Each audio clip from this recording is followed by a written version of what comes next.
Okay, welcome to Mental Toughness Monday. And we are so excited to have you here. Thanks for joining us. And um, I just realized I forgot to change the time on our event on Facebook. So, well, there you go. Now you know it's at a new time. Okay, this morning, or this still morning, we are going to be talking first about citrus bliss. Mhm. This one from our emotions book, or you might have the app. Here's what the book looks like. Citrus Bliss acts as a powerful fire starter. Not really. Don't try and start your campfire with it. Essential oils that are pure are not flammable. I would know. I raised boys. They tried to burn everything. It returns motivation and drive when lacking. These oils are wonderful for addressing lethargy, discouragement, despondency, or low will to live. When the soul has lost its connection to the magic in life, this blend helps restore the spark. Citrus Bliss also inspires creativity. Every soul has a need to create, and this blend inspires creative expression by reconnecting individuals with the inner child and their natural creative sense. It assists individuals in living abundantly and spontaneously and encourages play and excitement. And it can motivate individuals to use their true creative power by letting go of old limitations and insecurities. It takes courage to put oneself out there artistically. Citruses bring color and imagination to your life and to your creations. This combination of oils restores confidence in oneself and in your creations, and Citrus Bliss rekindles the fire of the personality and fills the heart with creativity and joy. So there you go. If you're going outside, don't put it all over your chest because it's summer and you'll burn, and that would be really crummy. But breathe it in. This helps with stifled creativity or artistic expression. It helps if you're feeling insecure, unmotivated, disengaged, withdrawn, or discouraged. And it helps you instead to feel invigorated, energized, childlike, creative, motivated, confident, expressive, and spontaneous. So you can breathe it in, you can put it on. Wrists are the solar plexus. Solar plexus is your upper stomach and your power center, your third chakra. Good stuff. All right. Anybody have stuff to share about citrus bliss? I like that it's motivation. It returns motivation and drive when lacking. Me too. And do you feel that? Hey, Dad. Welcome. Hey, Citrus bliss. Citrus bliss, the oil of creativity. It's a fire starter in your soul. We need that today. I need, I'll take some. And he got about four things done before 6 o'clock. Wow. Oh, didn't need your fire started then, did you? No, he might need a new one this afternoon though, because he's tired. Right? I think This he'll is take. the one, I think that they ran this one in the hospital, the Vanderbilt hospital, and everybody that came to the emergency room was like, oh my gosh, what is this? It smells like creamsicles or dreamsicles. Yeah. Yeah, super good. I think they might have just done wild orange and lime and lemon just at different times. So, Sounds right. That's what it yeah, did. it's what? That's what they did. Remember? Yeah, yeah, I And think anyone that overnight, wanted to could turn it off. right? But probably more people wanted to turn it on because who doesn't want to smell that deliciousness? All right. Okay, so this is a great one. This also was in the very beginning when we didn't have the emotions oils and we just had a few things. It was one of those next things. It was part of the mood matrix that had balance and serenity, and then it had citrus bliss and Got the whisper. the Hmm. elevation. Elevation, yeah. Right. And it was the whole point of it was to like help you to kind of figure out, did you need to be more grounded? Did you need to be more calm? Did you need to be more passionate? Did you need to be more lifted, like joyful? So yeah, you can just kind of see those. And if you don't know what you need, you can put them all on. So that was really, really awesome. And I always loved that, especially at the time, because I did feel at that time really confused in my emotions. I'm like, I have no idea what I need. Like, I need something. I need to not have this. Like, whatever this is has to stop. So, so that was good to just be like, look, if you're not sure, if you don't want to be that analytical, then just put some on. It's just gonna make you happy. So I love that. Okay, any other thoughts about Citrus Bliss? How have you used it? What do you do with it? What are you planning to do with it? I think it was citrus twist we put in drinks, wasn't it? Yeah, I think that one's coming up. Different. I think, and actually it's not in my book, Citrus Twist, but I think you're technically not supposed to drink that one. Yeah, this citrus bliss is for aromatic use. Citrus Bliss is also, but I do know some people who drink it. Oh, well, They're still, yeah, I've heard they're that. still living. I know. I took it to primary, and Yeah, I had the lotion, and I'd give the little children a rub of lotion, and they'll smell it. that's right. It does come in a lotion, and that is actually brilliant for kids because it's inviting engagement because of the citrus, the creativity and spontaneity and playfulness, and also gets their senses involved. So it feels nice. Plus, it smells good. Good idea. Mhm. I love it. That's when I like to get the Citrus Bliss lotion and put it in all my kids' stockings. Mm-hmm. I mean, of How course, is it? Is it a lot different than adaptive? Citrus Bliss. It's just an energy thing, isn't it? And it Well, smells good. yeah, it's creativity and uplift. I think adaptive helps a lot with and you're right, Citrus Bliss could too, but adaptive is way more geared towards anxious feelings and stress. But I do think either one of them would be really supportive for that. It'd pick me up. Yeah, smells super, super good. Adaptive is more about adaptability and specifically around to help with anxious states, whereas Citrus Bliss is to ignite fire and promote creativity. But yeah, they definitely could be interwoven. Okay, I love it. All right, Chris, do you still want to read for mental toughness? Sure. Let's do it. Are we on 84? 83. 83. Ooh, how fun. Citrus Bliss goes with this. The great ones are masters of momentum.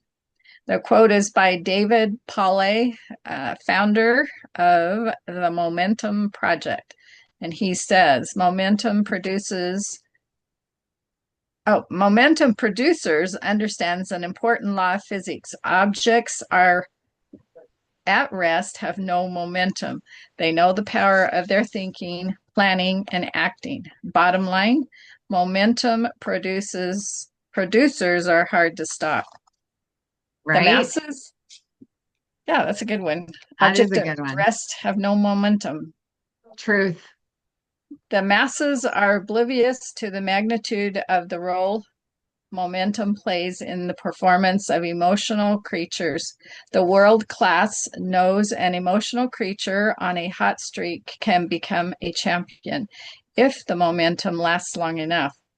Momentum is a state of mind that ignites energy, enthusiasm, and passion. A professional salesperson who thinks he is in momentum sounds and acts like a different person. In fact, emotionally speaking, he is a different person. The great ones use momentum to fuel their passion and transfer their beliefs to others. Professional performers learn to control their emotions and create the perception of momentum before it technically exists. The great ones know if the preparation of momentum is present, confidence and power will continue to increase, while average people stumble into momentum from time to time. World-class performers create this emotional thought process from scratch. Momentum is a subjective emotional perception and therefore can be manufactured in the mind. This artificial creation attracts more momentum until the world-class performers are rolling forward like a locomotive. The major distinction: average people wait for momentum to strike. The great ones create it on demand. Oh, this is so good. Like, how many times have I stumbled into momentum? I've even said this. I'm like, how do you capture this? I'm so excited. All right, let's talk about it, and then we'll talk about the action step for today. So, what stuck out to you? So the world-class performers create this emotional thought process from scratch. It's not something that just comes because they're motivated. They create it. You can't wait for the mood to strike, right? If you wait for the mood to strike, then you're not there. I remember when my son was in ninth grade and he came to me and he said, "Mom, how do you do self-discipline? Like, how do you get yourself to do it?" And I'm like, "Well, there's this tool that you have, and some of you have heard me talk about this before. Here's the tool right here, and this is what you do with it." Oh, I guess if I raise my hand, then AI now thinks my hand is raised. So there Oh, you go. that's funny. So now you know I have a question, apparently. I I have have a no feeling idea how that to. the 631 might help with momentum. I think so too. And one thing that I have found, okay, ADHD people really struggle with momentum. So it's better to get a system down that will help you with momentum. If you struggle with ADHD, you have to rely on your systems. I just took this really interesting course for ADHD people. I have no idea how to put my hand down. Like, that's like the truth right there. Somebody ought But to let you answer your question. speaking of ADHD, what I learned is that, and that's very distracting to see my hand up. Okay, I gotcha. Thank I you. got you. Really appreciate it. Um, okay, here's the thing about discipline and ADHDers. So if you have ADHD, even if you haven't been diagnosed, but you know you do, and I know my mom does, and I know I do, and I don't know who else does. My daughter, all my kids have ADHD. But it's really hard to push yourself to do stuff. You can do it for a little while, but willpower is absolutely worthless as far as most people are like this anyway, right? But people with ADHD are absolutely much, much worse. Anyway, the point is you can set yourself up for success by setting your systems into motion so that once you get that the object at rest has no momentum, while also an object in motion stays in motion. That's momentum, right? That's physics. And so if you can get yourself, if the first thing you can do, if all you can do, like if you're thinking, oh my gosh, I got to get up, I got to take a shower, I got to get da, da, da. Like, you're thinking of all these things. If you can just think, just turn on the shower. Like, that's the actual step. Once you do it, then the rest of it just happens. Does that make sense? Yeah. Like, if you can get yourself to just do the first step, it's not like I'm going to go take a shower, because that just sounds like so overwhelming. But no, I'm going to go turn on the shower. Well, sometimes Now you that's all have you that. need is just get started Right, exactly. And somewhere. then get into momentum. So yes, so 631. So talk some more about that, Chris. Oh, I don't really want to, but because I'm But really bad at it. how come? Um, because I have to just turn on the shower. Yeah. What is the first thing? Like, what would be the first step to doing 631? Turning on the shower would be the first step to taking a shower, right? Open the book. Open the book. Okay. Or you could have it as a task on your computer. You could have put that on your computer, right? Oh, Open So the you could calendar. open it. So you can open your calendar, right? You could actually do that in bed without reaching for anything. Okay. Love it. What else? What else would be, what's another way you could help yourself get the momentum to get started? Sean, what's Set working for you? I think just thinking about it, right? And actually doing it. And so like once you've done it a couple times, it gets easier. And Yes. so if you can take that momentum of just doing it a few times, talking to a few people, then you've got that momentum going. And then it can Yeah. kind of be like that snowball that just goes down the hill. Yes. I love it. I love it. Chris, you had another thought. Oh, I was just going to say you could set an alarm. Yeah. You could set an alarm. If you have ADHD, you might be time blind. I didn't even know that was a thing, I didn't either. Oh my but I gosh, am. that's what it is, dude. How do you forget your kindergartner every day for 2 years in a row? First of all, you have to have two kindergartners. Secondly, you don't have an alarm. I am successful at this. When Tim got me a clock, when Tim got me a phone, that's when I started remembering my kids. Because you put them on the alarm. I put him on the alarm. I had a system. People will tell me sometimes, they're like, you are so amazingly organized. Some of you might have said this to me. I am not. This is a coping mechanism. But it has pushed me into having to be more organized because otherwise I have no idea. I'll just be caught in the moment forever. There's Linda. Hello. Hi. Hi, Linda. Hi. Have Any other thoughts on momentum? So when we talk about like creating this momentum, I think one thing that's really kind of the momentum killer is like, oh, I failed. Like, dang, okay, I'm just gonna go to bed now. But really, if you can get that attitude of like, okay, dang, that was a failure, like, let's just go try the next thing. Like, I learned from it. That was cool. This was one good thing that came out of that big mess. Then that's the key, I think, to creating this momentum because when we fail, it's really easy to just want to give up. But if we just like try and learn from that, keep moving forward, then that's how we can learn to create momentum, like we're talking about here.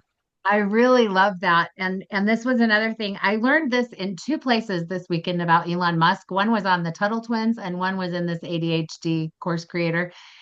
And that is that at Starlink, do you know why they have so much success so quickly? Because they celebrate their failures. Oh, no Yeah. way.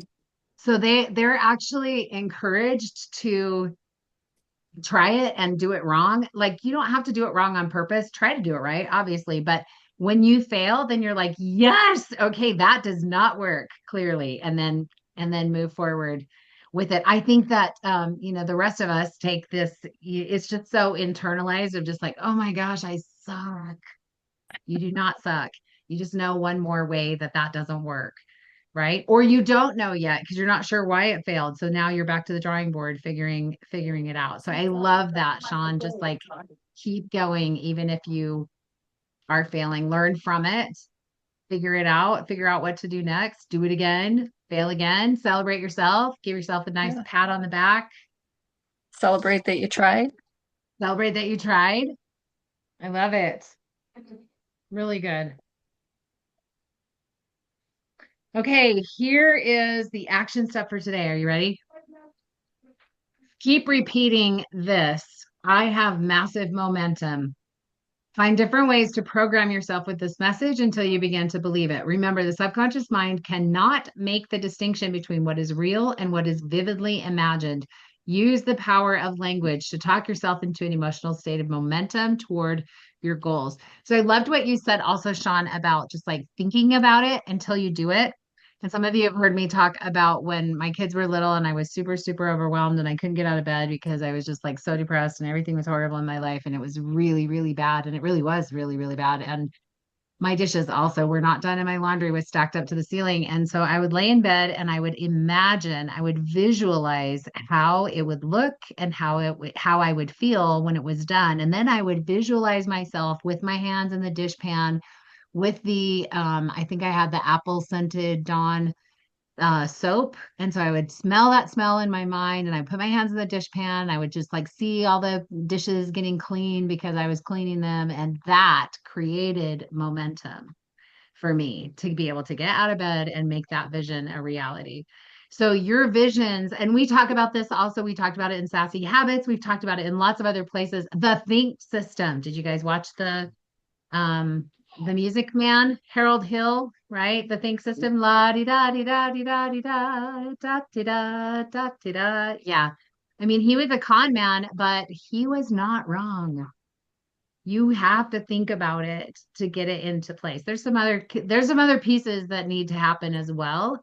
But there's also been studies done, basketball players who practice making foul shots and basketball players who visualize making the foul shots. Guess what? The ones who visualize it actually do better than the ones who practice. You know why? Because when they visualize it, they make 100% of the shots.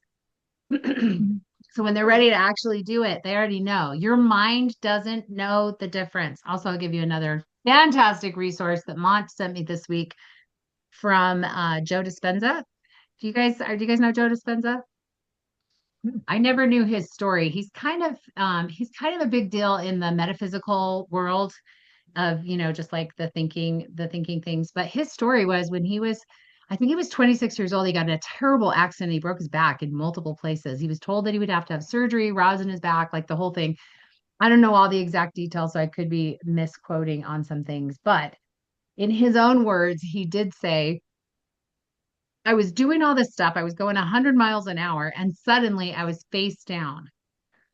And he said there was nothing I could do except that they were telling me that I had to have surgery and I had this and that. And I just felt like, no, that is going to basically ruin my life because then I'll have rods in my back. I'm going to spend the rest of my life in a wheelchair. So he had been studying about the brain and the power of the mind. And so he decided to start thinking about um, healing. And so he would think about the injuries on his spine. He would think about, in his mind, he visualized hands coming in, the hand of God coming in and just like clearing and healing those different parts of his body. It took him 3 hours to visualize through all of his injuries and to visualize those healing. And he did this daily multiple times per day. And it would take him 3 hours because every time he got off track of thinking about healing and instead thought about himself in a wheelchair, he would start over. By the end of 6.5 weeks of this visualization, he had created the new neural pathways. Guess what? We can create neural pathways really fast with the added support of essential oils. But 6.5 weeks is pretty fast anyway, don't you say? Don't you think? So after that, it was a quick process for him but he trained his mind. He had these new neural pathways of healing, and he walked out of the hospital with no surgery. I don't know how long the total time that he was in the hospital, but he walked out of the hospital with no surgery, and he is No wheelchair. no wheelchair, no surgery. He's a long, healthy, lived life. He might be the guy, Tell me the name again. Joe Dispenza, and I will share in the team chat an interview that he did. I can't remember the other guy's name, but anyway, yeah, it's there. So these are just like excellent, but we can do this with our minds. I just want to share that. So we have the words that we can do. We have the thoughts that we can put in place. We have the oils that we can use. We have the breakthrough worksheet. If any of you are wanting to do um, a essential emotions coaching session with me, or if you have anyone who wants to, I am finishing my certification. I'm still practicing. So if you would like to do that, you can book a time with me. to come in and have a session with that. But I really think this is like all related to all this momentum. Any other last thoughts before we hop on the product call with the Edge team? Are you going to record it? This is recorded. Are you talking about the Edge call? The Yes. edge call. I don't have the power to record that, but they record it and put it in their website, in their Oh, Facebook okay. group. So we have to change addresses. That's all I want to We know. do have to change. Yes, you have to change addresses. Right? Do you all have that link? Because I could post it in the chat if you need it. I don't. Why don't you put it, if you don't I mind? will grab it. I know what it is on Zoom. It's I wrote the phone number down. Yeah, that's where you go. Wait, that's the wrong one. Okay. Sean, better stop the recording, Brenda. Sean, Okay. Hold on while I stop the recording. You can't tell me that, and then I have to like do stuff. Okay, thank you so much for being here. And if you're catching the replay, please comment below. We want to hear everything that you think about this, and also what you're going to do to make more momentum in your life. See ya. bye-bye. Where did my stop record go? There we go.